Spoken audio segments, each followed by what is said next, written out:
የከበረው ሰላምታችን በያላችሁበት ይድረሳችሁ ክቡራን ተመልካቾች በየሳምንቱ ሰኞ በዚህ ሰዓት ወደ እናንተ የሚደርሰው ሳምንታዊው የሀዲያ ስፖርት መሰናዷችን አሁን ይጀምራል። እንዴት ነው ታሪኩ? ሰላም ዘሪቱም፣ ሰላም ተመልካቾቻችን እንዴት ነሽ? ደህና ነኝ። ሳምንቱ እንዴት ነበረ? መልካም ነበር። አንቺ ጋስ? በጣም ቆንጆ ነበረ። በቀጠሯችን ሰኞ በዚህ ሰዓት ተገኝተናል። ወደ ጉዳዮቻችን ከመግባታችን በፊት ምን ርዕሰ ጉዳዮች አሉ የሚለውን ለተመልካቾቻችን እናስተዋውቅ። በዛሬው መሰናዷችን ሁለት ዋና ዋና ርዕሰ ጉዳዮችን ይዘናል። በቅድሚያ የምንመለከተው ጉዳይ በማዕከላዊ ኢትዮጵያ ክልል ወጣቶችና ስፖርት ቢሮ አዘጋጅነት ባሳለፍነው ሳምንት በወራቤ መሰጠት ስለተጀመረው የሁለተኛ ደረጃ የባህል ስፖርት ዳኝነት ስልጠናን በሚመለከት ያሰናዳነው መሰናዶ አለ። ከዛ በመቀጠል ደግሞ የ31ኛ ሳምንት የሲቢ ኢትዮጵያ ፕሪሚየር ሊግ ቅዳሜ ጅማሮን ሲያደርግ ሀዲያ ሆሳዕና ከ4 ጨዋታ በኋላ 3 ነጥብ ማግኘት ሲችል ሲዳማ ቡና ሁለተኛ ተከታታይ ሽንፈቱን አስተናግዷል። እነዚህና ሌሎች የሊግ መርሃ ግብሮችን የምንመለከት ነው የሚሆነው። እንዲሁም በዜና ሰዓታችን ባልደረባችን ምህረት መለሰ በሳምንቱ የተከናወኑ አበይት ርዕሰ ጉዳዮችን በዜና መልክ ወደ እናንተ የምታቀርብ ነው የሚሆነው። ፕሮግራሙን እየመራን አብረናችሁ ቆይታ የምናደርገው ዘሪቱ ኤልያስና ታሪኩ አበራ በጋራ በመሆን ነው። እስከ ፕሮግራሙ ፍጻሜ ድረስ አብራችሁን ቆዩ።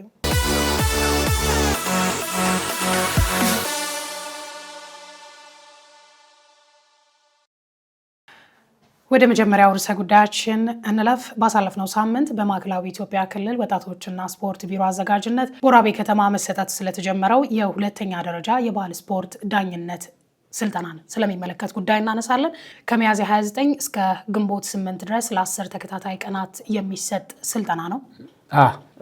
ለ10 ተከታታይ ቀናት አንቺ እንዳልሽው መግቢያሽ ላይ የሚቆይ የባህል ስፖርት ዳኝነት ስልጠና ነው። ያው ባህል ስፖርት ይታወቃል ለዘመናዊ ስፖርት መነሻ ነው እና ከዛ አንጻር ያንን ባህል ስፖርት ላለማጥፋት ወይም ደግሞ ያለውን ነገር ይዞ እንዲቀጥል በዘመናዊ መንገድ ስልጠናዎችን ማግኘት አስፈላጊ እንደሆነ ይታወቃል። ያው ባህል ስፖርት ላይ አሁን በሀገር አቀፍ ደረጃ ወደ 11 የሚጠጉ ባህል ስፖርቶች ናቸው በውድድር መልክ የሚካሄዱት። እነዛም የተለያየ የዳኝነት ህጎች አሉና እነዛም በየጊዜው ስልጠና የሚወስዱ ዳኞች አስፈላጊ ናቸው እና ዳኝነት ፍትሐዊነት ጋር በተያያዘ ሁሌ ዳኞች አዳዲስ ነገሮችን መማር እንዳለባቸው ይታወቃልና ለዛ ያንን ታሳቢ በማድረግ 10 መዋቅር ላይ የሚገኙ ዳኞችን አንደኛ ደረጃ ስልጠና ከዚህ ቀድሞ ማዕከላዊ ኢትዮጵያ ክልል ሰጥቷል። አሁን ደግሞ ሁለተኛ ደረጃ ስልጠናውን በወራቤ ከተማ እየሰጠ ይገኛል። 10 መዋቅር ላይ ያሉ ወደ 14 የሚጠጉ ሰልጣኞች ናቸው። በመክፈቻው ዕለት ተገኝተን ሀዲያ ስፖርት ለ10 ተከታታይ ቀን በሚቆየው የባህል ስፖርት የዳኝነት ስልጠና ላይ አጠቃላይ ዓላማው ምንድነው፣ ባህል ስፖርትስ በማዕከላዊ ኢትዮጵያ ክልል ያለው አስተዋጽኦ ወይም ደግሞ ያለው እንቅስቃሴ ምንድነው የሚለውን ቆይታ አድርገናል። ቆይታችንን ተከታትለን እንመለስ።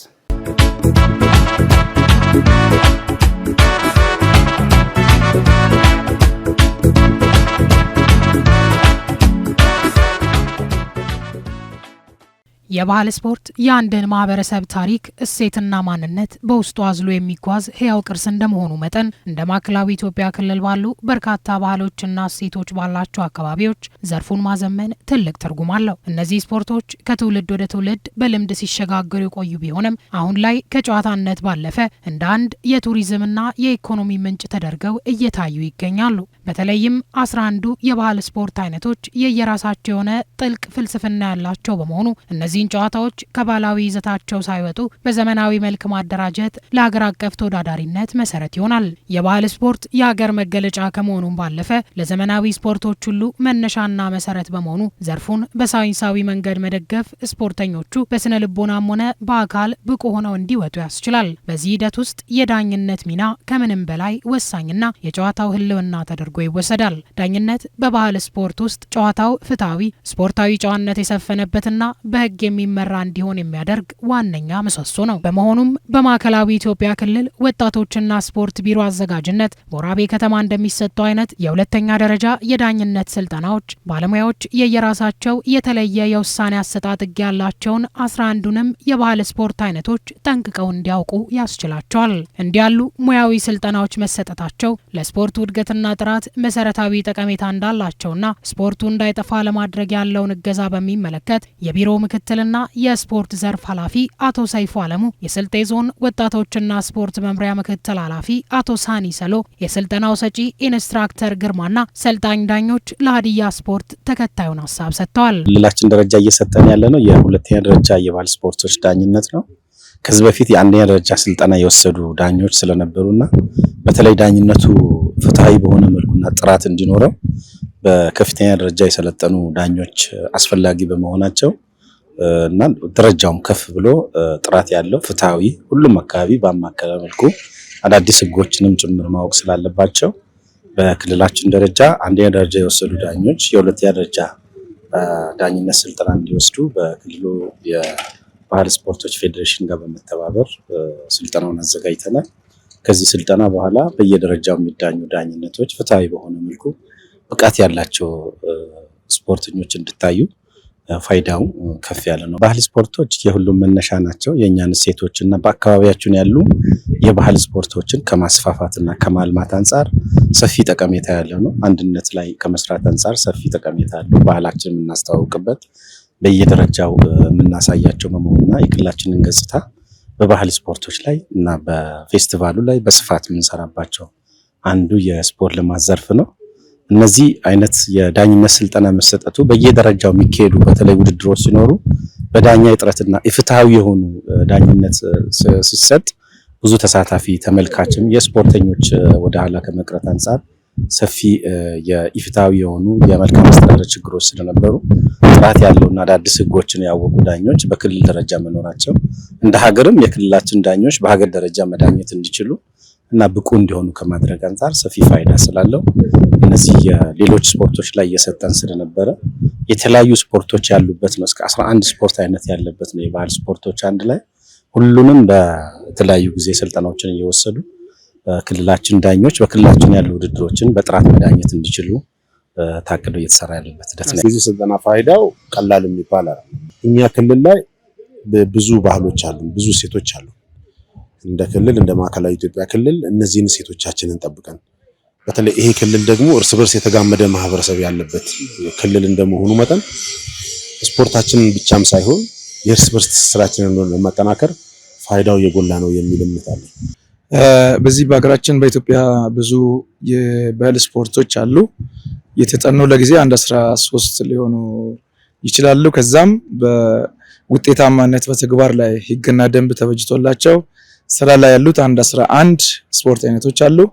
እነዚህ 11ዱን ስፖርት አይነቶች ሰልጣኞች ወይንም ዳኞች አውቀውት እንዲዳኙ አውቀውት ቢሰሩ አውቀውት ቢጠቀሙ ለህብረተሰብም ለስፖርቱ መስፋፋት ለዘመናዊም ስፖርት ደጋፊ ስለሆነ በዚህ ላይ በውጤታማነት የምንሰራ ከሆነ በጣም ብዙ አበርክቶች ያሉበት ነው። የብሔር ብሔረሰቦችን ህብረ ብሔራዊነትን የማጠናከር ነገር ህዝብ ከህዝብ ጋር የሚያስተሳስር የራሱ የሆነ የባህላዊ ነገሮች ስላሉ ይሄ በዚህ ስፖርት ላይ የሚሳተፉ በብዛት አርሶ አደሮች፣ ወጣቶች፣ ሴቶች የሚያሳትፍ ስለሆነ በዚህ ስፖርት ረገድ ላይ መስራት ከፍተኛ ውጤት በህዝቦች በጋራ መኖር ላይ ማስተጋበር ላይ ውጤታማ ያደርጋል የሚል ከፍተኛ እምነት አለኝ። አንደኛ ዙር ላይ ስንሰራ የነበሩ ስህተቶችን ለማስተካከል በዳኝነት ሂደት ውስጥ ብዙ ነገሮች ያጋጥማሉ። የተማርነው ብቻ አይደለም። የተለያዩ ነገሮች መሀል ላይ የሚፈጠሩትን ነገሮችን ሶልቭ ለማድረግ ለመፍታት ያሉትን ችግሮችን ለመቅረፍ ሁለተኛ ዙር ስልጠና ለመውሰድ እዚህ ተገኝተናል።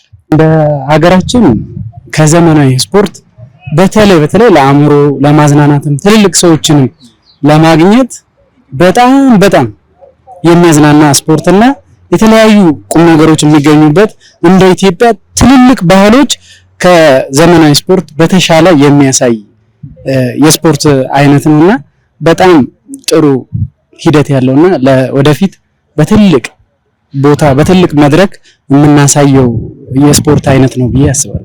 ከሁሉም መዋቅር ነው። እዚህ በዞኑ ያሉ ሌሎች ሰልጣኞችም ካሉ ተጨማሪ የሚገቡበትና በራስ ወጪ የሚመጡት ሌሎች ካሉ ክፍት አድርገን ስልጠናውን የምንሰጥበት ሂደት ነው ያለው። አሁን የሚሰለጥኑ ሰልጣኞች በየአካባቢያቸው የባህል ስፖርቶች ልማት ላይ እንቅስቃሴ ላይ ዳኝነት ላይ በሙሉ ማገዝና መሳተፍ ነው ያለባቸው። በመስፈርት መቆየት የለባቸው። ዳኝነታቸውን ሊሰፋ የሚችለው በአካባቢያቸው የባህል ስፖርቶች ሲኖሩ በየአካባቢ ሲሰሩ የራሳቸውን የሙያ ደረጃም ከፍ እያደረጉ የሚመጡበት ሂደት ስላለ ከሰለጠኑ በኋላ በየአካባቢያቸው በሚደረጉ የባህል ስፖርቶች ውድድር ላይ ንቁ ተሳታፊ ሆነው ጥራት ባለው መልኩ መዳኘትን ማገዝም ይጠበቅባቸዋል ማለት ነው። አንድ ሰው ማንነቱ የሚገለጸው በባህሉ፣ ባህል ከሌለ ማንነት የለም። ስለዚህ ይህንን ማንነትህን ልትገልጽ የምትችለው በስፖርት ኃይል ነው። ስለዚህ ማንነታችንን የምንገልጽበት የፕላትፎርም ስለሆነ በተለይ ደግሞ በስፖርት ሲሆን ደግሞ ጉልበት ይኖራል። ሰዎች እዛ ብዙ ኦዲየንሶች ስፖርት ሜዳ ላይ ይመጣሉ። ለሚመጡት ሰዎች ባህልህን ማስተዋወቅ ትልቅ ፋይዳ አለው። ይሄ የባህል ስፖርት ስልጠና መሰጠቱ በዳኝነት ይሁን በአሰልጣኝነት ለሳይንሳዊ ወይም ለዘመናዊ ስፖርት ትልቅ አስተዋጽኦ ይኖረዋል። ምክንያቱም መነሻችን ባህል ስለሆነ ባህልን ከለቀቅ ምንም ሳይንሳዊ ቢሆን ባህል የሌለው ማህበረሰብ፣ እሴት የሌለው ማህበረሰብ በታነጸ መንገድ ሊገነባ አይችልም። ስለዚህ ወጣቱ ባህሉን በሚገባ ሲረዳ ነው ሀገር ማለት ምን ማለት እንደሆነ፣ ባህል ማለት ምን ማለት እንደሆነ በተገቢው መረዳት ሲችል ነው በዘመናዊ ስፖርት ይዞ ሊሄድ የሚችለውና በተለይ ወጣቱ ላይ ሊሰራ የሚችለው ስራ ቀላል ነው ተብሎ የሚወሰድ አይደለም። በተለይ ስብዕናን ከመገንባት ጋር ተያይዞ ወጣቱ ስብዕናን የምትገነባው ባህሉን በመንገር ነው፣ የመጣበትን በማሳየት የመጣበትን እንዲያውቅ በማድረግ ነውና ይህንን ደግሞ ከዘመናዊ ጋር አስተሳሰር ስትሄድ የነቃ የበቃና ብሩህ የሆነ በተለይም ደግሞ በማህበራዊ ዘርፉ የበለጸገ ወጣትን የበለጸገ ማህበረሰብን ልንገነባ እንችልበታለን የሚል ሐሳብ ነው ያለው። እነዚህ ስፖርቶች እንደገና ወደፊት እንዲያንሰራሩ ከፍተኛ የሆነ ስራ እንዲሰራ ነው የሚጠበቀው። ስለዚህ ከየሰፈሩ የመጡ ሰዎች ከየሰፈሩ የመጡ ሰልጣኞች በዚህ በዳኝነት ስራ ላይ ከፍተኛ ሚና በመጫወት ይህንን እንደገና ኤክስፕሎር የማድረግ የማስፋፋት ስራ ላይ ሚና እንዲጫወቱ ታስቦ ነው ይሄ የተዘጋጀው። ባህል ስፖርት ለየትኛውም ስፖርቶች መነሻ ነው ብዬ ነው ማምነው። ምክንያቱም ውስጥ ላይ ብዙ አይነት ጌሞችን ይዟል። 11 ጌሞች አሉ። እንደ ምሳሌ አድርገን የምንጠቅሳቸው ጌሞች ለምሳሌ በጣም የሚከብዱ ሁሉም ስፖርቶች ባይዘው ከባድ ናቸው። አጥንተ ተዘጋጅተ ስትሰራበት ነው እንጂ የሚቀለው ስራ ውስጥ ስትሆን እና በጠቅሳቸው ገና ምንድነው ስፖርት አለ ውስጥ ላይ ገናን ሴቶች አብዛኛው ጊዜ አያጫውቱት። ያንን ለመቅረፍ ደግሞ እኔ ያለው ከዚህ በፊት ሰርቻለሁኝ። በታጀራ በነበረ ጌም ውስጥ ተሳትፎ አድርገን ነበረ። እነዛን ሴትና ወንድ ብሎ ጾታዊ የሆነ ነገር ለይቶ ስላላስቀመጠ ያለውን ከወንዱ እኩል አድርገን ለመስራት በቂ የሆነ እውቀትን ደግሞ ለማግኘት እዚህ ተገኝተናል። በጣም ጥሩ ጠቀሜታ አለው ነው የምለው። እንደምሳሌ እኔ ደረጃ 1 ዳኝነት ሰልጥኜ ወጥቼ በምሰራበት ስራ ቦታ እኔ መምህር በምሰራበት ስራ ቦታ ከ34 በላይ አሁን ለክልልም አገር አቀፍም ሄደው የተወዳደሩ ልጆች እነ ሰብለ ሀብታሙ እነ ሀብታሙ መልካሙ የሚባሉ ወንዶችም ሴቶችንም ያው እኔ ሰልጥኜ በመውጣቴ እነዚህ ኦፖርቹኒቲዎች ለልጆቹ ወይም ደግሞ እነዚህ አይነት ጥቅሞች ለልጆቹ እንዲያገኙ አድርገናል። ይህ ማለት ደግሞ እኛ በሰለጠነን ቁጥር በየወረዳው በየዞኑ በየመዋቅሩ ደግሞ የተለያዩ ልጆች በማፍራት ልክ እንደ ዘመናዊ ስፖርት እንዲሰለጥኑና እንዲዘምን ማድረግ ይቻላል። በዚህ ሂደት ውስጥ የዳኝነት ሚና ከምንም በላይ ወሳኝና የጨዋታው ሕልውና ተደርጎ ይወሰዳል። ዳኝነት የህሊና ዳኝነት እንደመሆኑ መጠን ጨዋታው ፍትሐዊ፣ ስፖርታዊ ጨዋነት የሰፈነበትና በህግ የሚመራ እንዲሆን የሚያደርግ ዋነኛ ምሰሶ ነው። የባህል ስፖርት እንደ እግር ኳስና ሌሎች ዘመናዊ ስፖርት አይነቶች ተመሳሳይ ህግ የሌለውና ለሁሉም የተለያየ አይነት ህግጋት ያለው በመሆኑ ትኩረት እንደሚሻም ይታመናል። በስልጠናው ወቅት ስለሚኖረው ክትትል፣ ከስልጠናው በኋላ ሰልጣኞች ሊኖራቸው ስለሚገባው ህግና ደንብ እንዲሁም ዳኞች ሊላበሱት ስለሚገባው ስነ ምግባር አመራሮቹ፣ የስልጠናው ሰጪና ሰልጣኞች እንዲህ ሲሉ ተናግረዋል። ዳኝነት እንግዲህ ለህልና ነው፣ ታማኝ መሆን አለባቸው። ለህልናቸው ነው መዳኘት ያለባቸው። ሜዳ የገባ ሁሉም በእኩል አይን ነው ማየት መቻል ያለባቸው። ፍትሃዊ የሆነ ዳኝነትን ለሙያቸው ለህጉ ህጉን በትክክል መተርጎም ነው መቻል ያለባቸው እንጂ በአንዱ ሳይድ አይተው አንድን መዳኘት የማይቻል ህጉም የማይፈቅድበት ስለሆነ ብቁ የሆነ ዳኝነት ለመስጠት ደግሞ አዳዲስ የሚወጡ በየፌዴሬሽኑ የሚወጡ ህጎችን በደንብ ማንበብ ነው። አሰልጣኙ የሚሰጠውን ስልጠና መቀበል ነው። ፍትሃዊ የሆነ ዳኝነት በህልና ለመስጠት አንጻር ሁላቸውም ለራስ ቃል ገብተው በክልል ደረጃ በሚዘጋጁም በዞኖችን በሚዘጋጁ ዳኝነት ላይ ፍትሃዊና ጥራት ባለው መልኩ ዳኝነት መስጠት ይጠበቅባቸዋል። ሰዎች የልፋታቸው ሰዎች የእውቀታቸው ፍሬ ማግኘት አለባቸው። በእውቀት ማነስ የሚደረጉ ዳኝነቶች የሰውን በትክክለኛው ልፋት ያመጣውን ውጤት እንዳያገኝ ያደርጋሉ። ይሄ ደግሞ በትክክል አለመዳኘት ባህልን እየገደለ ይሄዳል። ሰዎች ተስፋ እየቆረጡ ይሄዳሉ። ባወቁት ልክ ካልዳኙ፣ ባወቁት ልክ የውጤት ካላገኙ ተስፋ እየቆረጡ ሊሄዱ የሚችሉበት እድል አለና እንደዚህ አይነት ከእውቀት ማነስ የሚወሰኑ ውሳኔዎችን እንደዚህ አይነት ስልጠናዎች ከቨር ያደርጋሉ።